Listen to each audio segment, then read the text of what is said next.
step is that is your first step for any anterior carving is to get a triangular proximal form.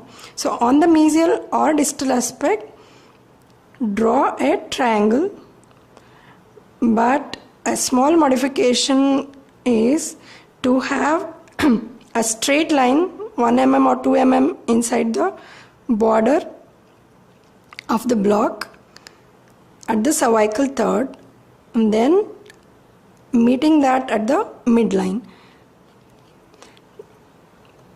So it is a triangular form, but we are conserving wax at the cervical third, both on buccal aspect, that is the labial aspect, and also the lingual aspect.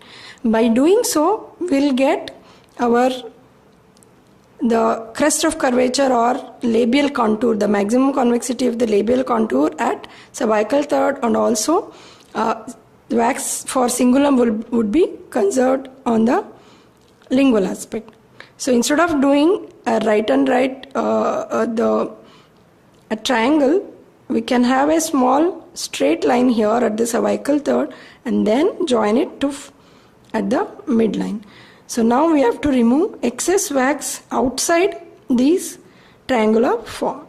So to do that, we can even draw on the distal aspect also, so that only that much of wax is removed. So this is on the labial, the excess of the wax is to be removed. So we'll remove the triangular wedge shaped wax here first. You can observe that I am not touching the cervical aspect.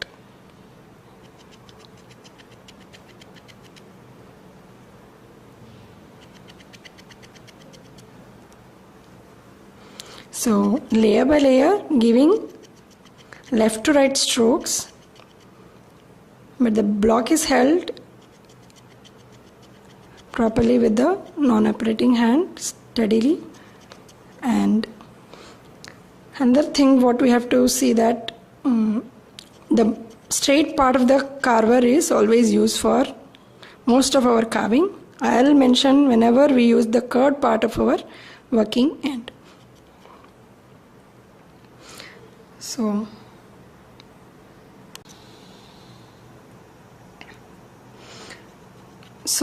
on the other side also we are removing the wedge shaped excess wax, but again not touching the cervical third.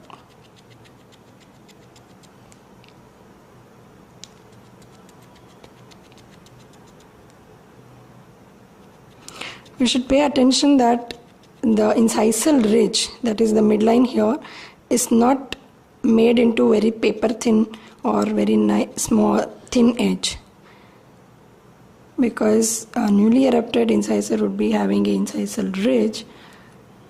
So it's always advisable to have at least 0.5 mm of thickness of the wax at the midline.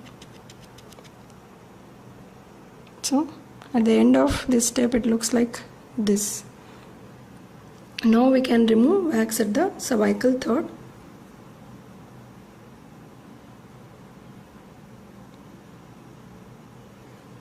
A little more is there here.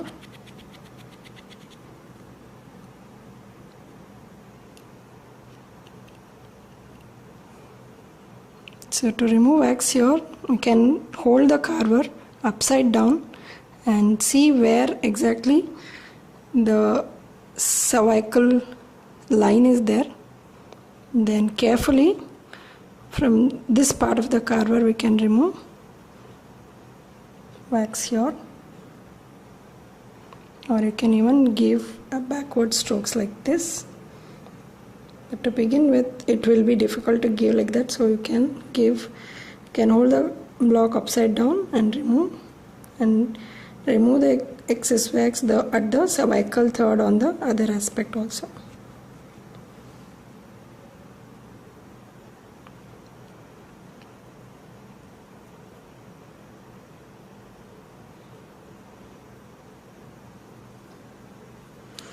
So we have got the proximal form, that is triangle, but conserving wax at the cervical third. So this is the end of first step.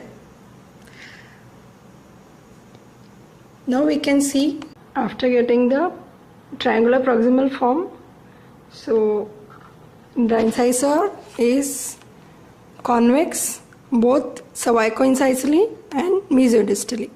So there are two planes now in our labial aspect. So we'll merge the two planes to make it convex. At the same time, we'll be getting the height of labial contour or maximum convexity of the labial surface at the cervical third. So we are merging the two planes and making the labial surface of the incisor convex both cervico-incisally and mesiodistally.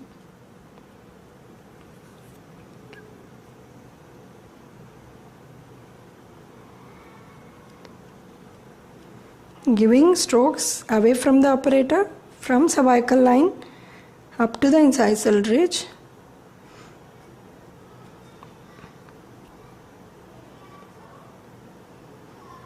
You can see that it has become convex now.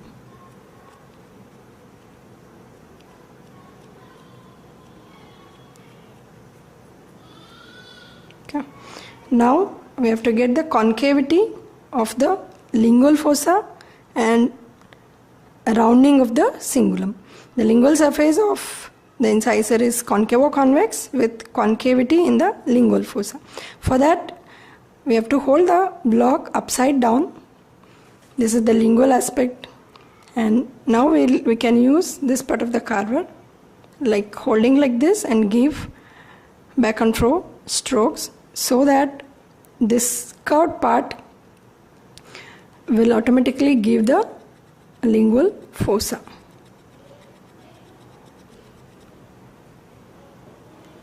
Can you observe now? So there is a concavity which we have got now, and when we keep like this, there is no gap. Exactly, it will follow the shape of the carver here. Now the cingulum should be rounded, so there is a concavity here. Then just we can smoothen the cingulum aspect, or we can reduce wax at towards the cervical line.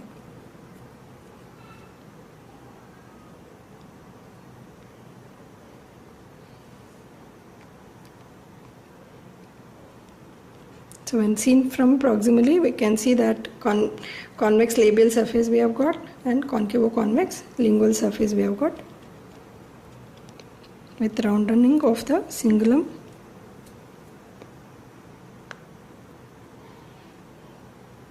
This is the lingual surface. This is how it looks on seeing from the labial aspect.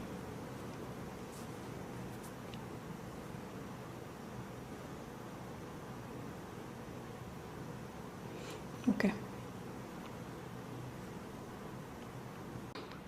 Then reduction from labial and lingual aspect.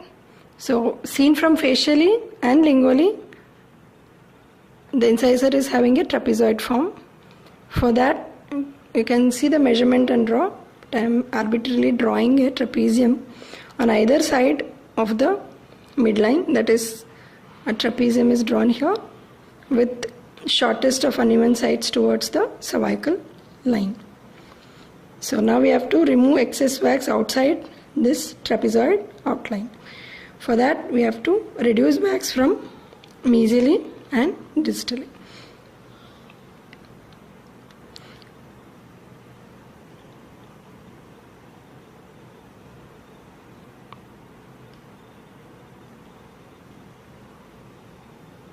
To begin with, I should remove the wax little carefully. Observe where is the cervical line. From here you can give strokes towards the incisal ridge.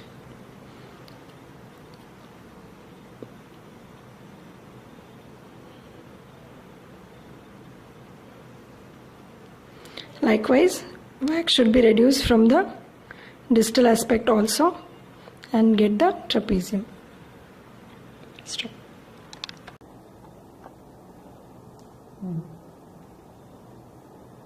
So after drawing the trapezium, we have removed the excess wax on mesial side and distal side. At the end of that step, it will look like this. So after getting the trapezium from the labial aspect, turn to the lingual aspect. All the anteriors have got lingual convergence. That means the crown will taper towards the lingual aspect. To do that, we can hold the carver like this and remove wax carefully towards the lingual, but not at the labial line angles. So when we do like this, we will get a lingual convergence. The crown will converge towards lingual. So we have got lingual convergence. So now we can round off the cingulum here, and next would be to giving the lingual fossa. That means grooves in the lingual fossa. Cingulum is rounded off.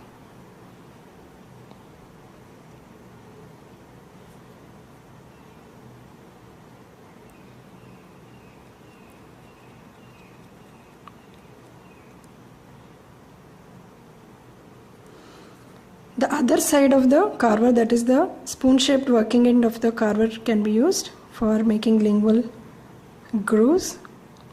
Just give outward stroke from just below the cingulum towards the incisal ridge. No need to draw M or W here, and then we can remove a little wax just beneath the incisal ridge to enhance the incisal ridge.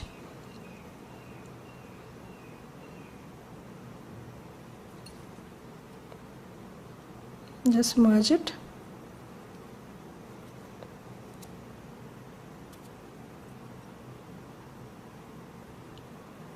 So the lingual fossa looks like this with grooves carved. So now the last feature about the crown is to finish the crown. That means all the line angles will be rounded off. And because we are carving a right maxillary central incisor, the mesio-incisal angle is kept sharp as it is, and distal is rounded off. The distal incisal line angle is rounded off either using the palm of the finger, soft part of the finger, or with polishing cloth. After crown carving, we have to carve the root. So to carve the conical shaped root of the incisor, mark the outline of the crown on labial and lingual aspects. So we have to remove the excess wax from mesial and distal aspects.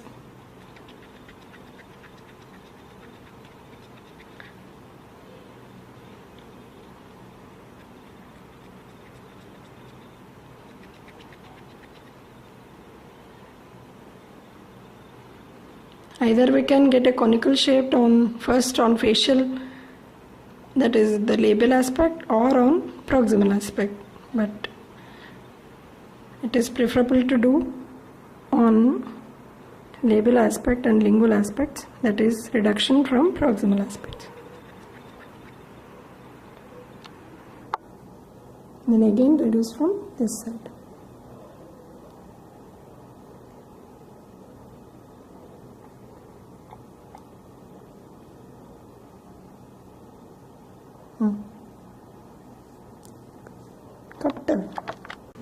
So the wax is removed from one aspect, that is distal aspect. So you can see the conical shape of the crown here. So we'll remove wax from the other aspect also. That is from the mesial side.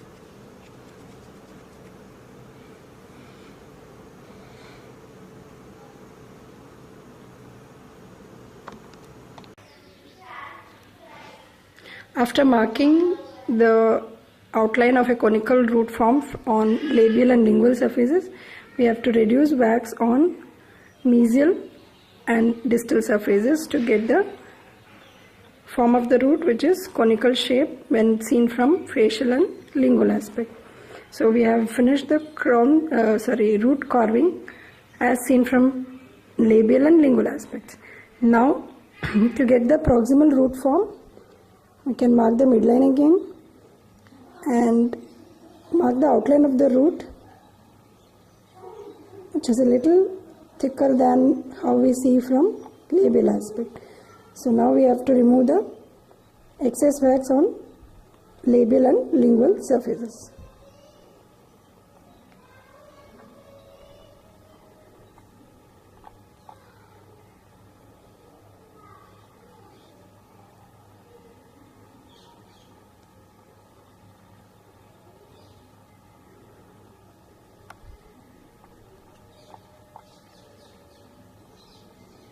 Layer by layer, excess wax is removed from labial and lingual aspects.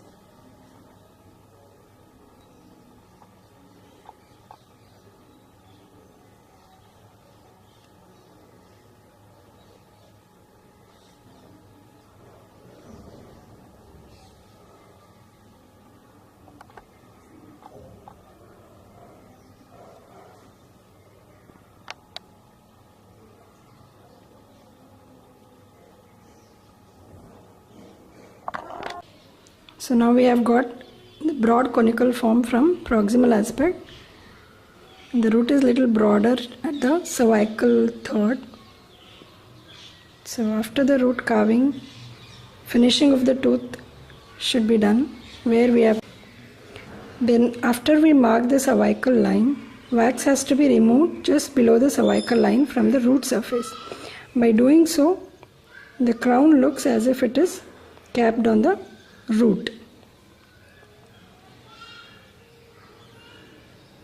And all the line angles should be rounded, and the root usually doesn't have any curvature at the apical third, so we can keep the root straight. So finishing has to be done. So as I told you, after marking the cervical line, we have to remove wax slightly from the root surface just below the cervical line. Okay. Then rounding of all the line angles on the root. Then we have to give a slight lingual curvature, a lingual convergence to the root as well. How we had done a lingual convergence in the crown. It's almost complete now. So this is the buccal aspect with the rounded distal incisal angle. The lingual aspect,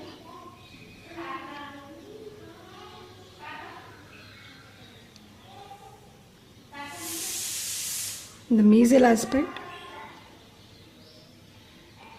and the distal aspect. Overzealous polishing should be always avoided, because especially on the posterior carving, because occlusal details could be masked by more of polishing.